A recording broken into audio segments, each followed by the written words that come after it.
Mary Kay role model for me, Melissa. I really appreciate you having me here tonight. One of my favorite, probably my very favorite Bible verses is Jeremiah 29:11. For I know the plans I have for you, declares the Lord, plans to prosper you, not to harm you, plans to give you hope and a future. And as I share my story with you, I think you will come to understand why I rely on that verse so much in my life. Becoming a Mary Kay sales director has been a dream of mine for about the last 4 or 5 years. I've been building my business for a little over 8 years, and I can remember there's been several times in my journey where I've kind of said, okay, God, I don't know if I'm gonna be able to do this. Two of my best girlfriends in Mary Kay, Jennifer Gardner, she was in my unit. She's one of Elaine's directors as well. And then Tess Davis, she's a sales director. She's from Evansville, Indiana. She and I actually grew up about 20 minutes apart from each other, and we're the same age. We played volleyball against each other in grade school, and then we kind of reunited through Mary Kay. And those two girls were my running buddies. Like Melissa said, you have to have running buddies to keep you up and keep you going. And those two girls became sales directors before I did, and they had been in the business. They hadn't been in business as long as I had. I'm just like, oh, I don't know if I can do this, And I remember many, many times saying, okay, God, can I do this? Can I do this? If it is your will, I will do the work. And, His plans for us far exceed what we have in mind for ourselves. And, my goal, like Melissa's, is National Sales Director. I debuted as a sales director July 1st. How in the world am I going to become a national sales director?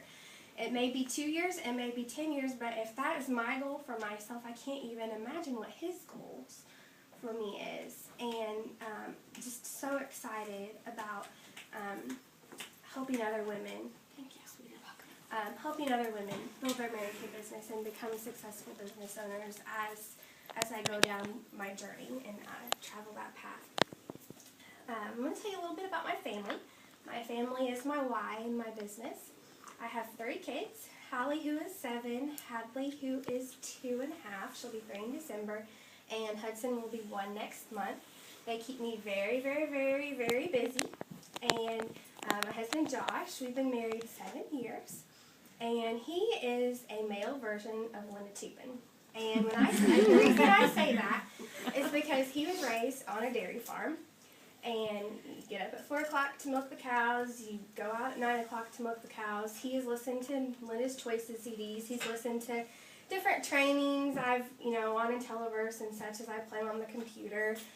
I've always come home from different fall retreats and different things of hers. Linda says, da-da-da-da-da.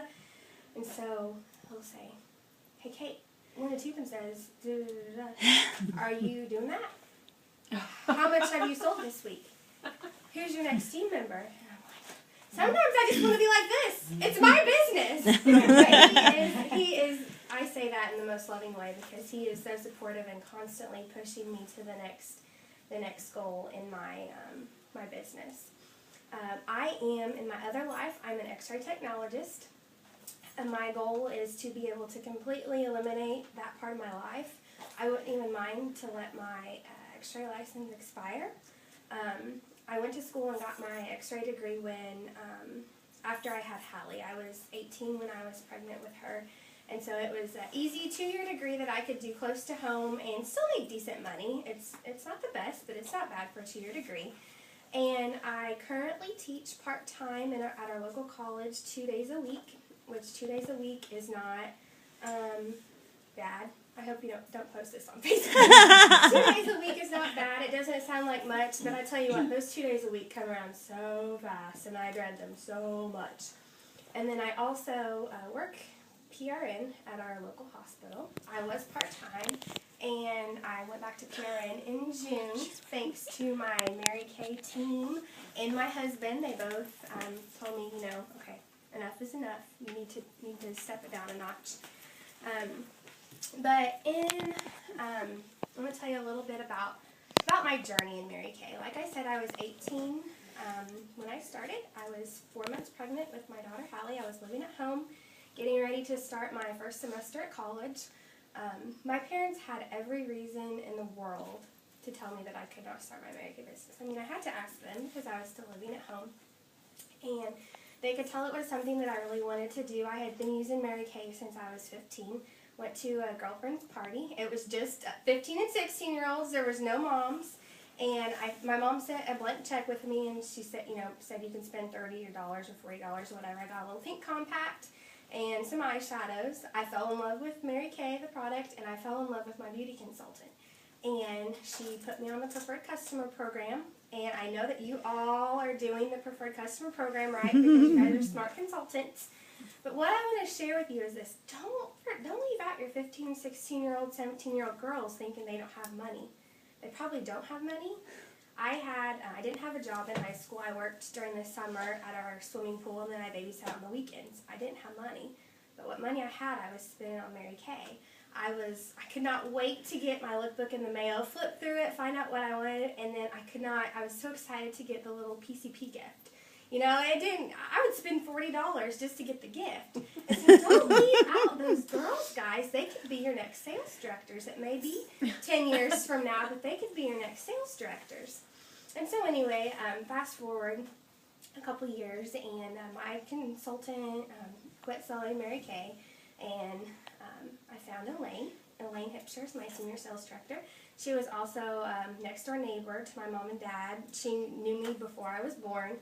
And somehow we crossed paths. She had since moved across town, and she said, Kate, would you be interested in earning a free lip gloss? I'm like, well, yeah, I'd wash your feet for a free lip gloss. I would do anything. You put something in front of me that I want, and I will do whatever I have to do to get it. So she handed me this CD. It was just Choices CD. I had no idea who the lady was that was talking on it. She just said, get it back to me in 24 hours, and you can have a free lip gloss. So I didn't have a car at the time. Well, I didn't have a car until after I graduated high school. That's a whole other story. And I had my grandma let me drive her car when she wasn't using it just because she was such a sweet grandma. And I had a little CD disc, portable CD player that you had the tape cassette, and you'd put the tape in, listen to the CD. So I had to run some errands, so I left Elaine's, went home to get this CD player so that I could listen to this CD when I was running errands. I remember stopping and getting gas. I was 18 and turned the car off but left the key on so I could still hear the CD roll down the crank window, sitting here pumping gas, listening, because I was just listening to every word of this CD. I was so intrigued by it. This lady was so smart and so knowledgeable. And what I did not know when I listened to that CD, 9 years ago, is that the words that I listened on that CD would have such a huge impact on my life 9 years later. And you'll find out why here in a little bit. But so anyway, the rest is history. Mom and I went to chat with Elaine, signed my beauty consultant agreement, started with inventory, a small business loan that my parents co-signed for me because I had no credit. So that's another thing. Don't think that your 18-year-old girls can't get money, because they can. And I always share that with my young girls when I go over the inventory talk with them, that I had my parents co-signed a business loan. And that, looking back on that, I really still can't believe that they did that. But I paid it off early. I paid it off 6 months early, so I didn't lose anything. And so I worked my business the rest of my pregnancy, established some good customers. And then I had Hallie, and I moved. Josh and I got married, and I moved 30 minutes away. And I was going to college. I was working part-time as a waitress. I was a new mom and a newlywed. My personal business went to non-existent. I was busy. I didn't think I had time for it on Mary Kay. I had all this stuff going on. I became personal use, just from my mom and I, basically. Excuse me. And so a couple of years, actually 3 years went by, and I was just personal use. I would still get mailings from Elaine every once in a while. Come to a meeting, come to... No, I'm not coming. I've got too much stuff on my plate. I'm not doing this, And so then Josh and I had our second child in 2008, Hayden, and I decided, at this time I was working 3 jobs, all 3 as an x-ray tech. And I don't know if any of you work in the medical field, but they were all PRN jobs, which is kind of like substitute teaching. You work when you want, you fill in when people are sick, blah, blah, blah. But I was keeping really busy with these 3 different jobs. And I'm telling Josh, I'm like, I really would like to be able to stay home more and not work as much. And he said, well, you've got this Mary Kay, I had depleted my inventory, I didn't have anything sent on my shelves, he's like, why don't you try to do something with it? He's like, you did really good when you were pregnant with Hallie, and, you can do this. And so I had a grand reopening in my Mary Kay business when Hayden was 1 month old. So excited, it was great. Booked parties, the next 2 months I booked parties. I was starting to think about building my team, because this is the time when I had listened or watched Melissa's DVD. And 2 months after my grand reopening, when Hayden was exactly 3 months old, I was at work at one of my jobs, and I got a phone call from our babysitter's daughter that Hayden had passed away from sudden infant death syndrome while I was at work. And that just, I was at work, I wasn't with him, and it was not the babysitter's fault whatsoever, but it was just heartbreaking. I mean, it was heartbreaking to me because I wasn't there with him.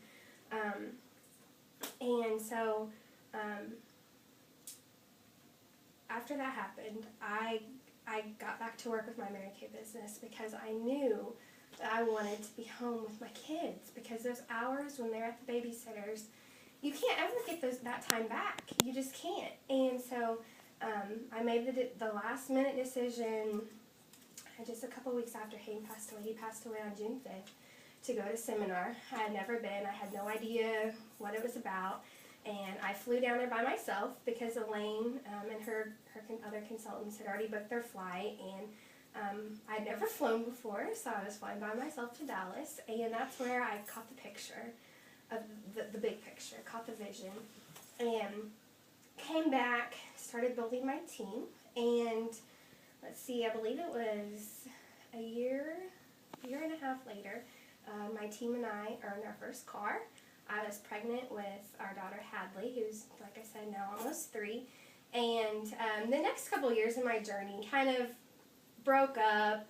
I worked for a while, and then I took a couple months break, and I'd find a team member here, a team member there, but I wasn't really steadily working my business. And then last December, I remember Josh and last December, it wasn't that long ago, but I remember this so vividly. We were sitting in our living room having a conversation, and I was talking to him about working on holidays, because when you're in the medical field, you have to work holidays. I was working part-time at the time, had 3 kids, and had 3 jobs, and the hours that I was working at the hospital were horrible. They were so horrible.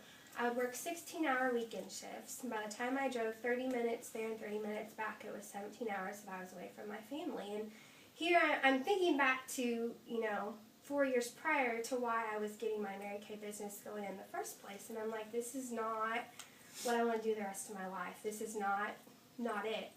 And I was so tired from working these 16-hour weekend shifts that when I was home, all I wanted to do was sleep, leaving no time for the kids. And I told Josh, I'm like, I can't imagine ever having to work Christmas. And the way our holiday rotation was set up, you had to work 1 holiday a year, and it rotated. So, I would have to work Christmas every 6 years.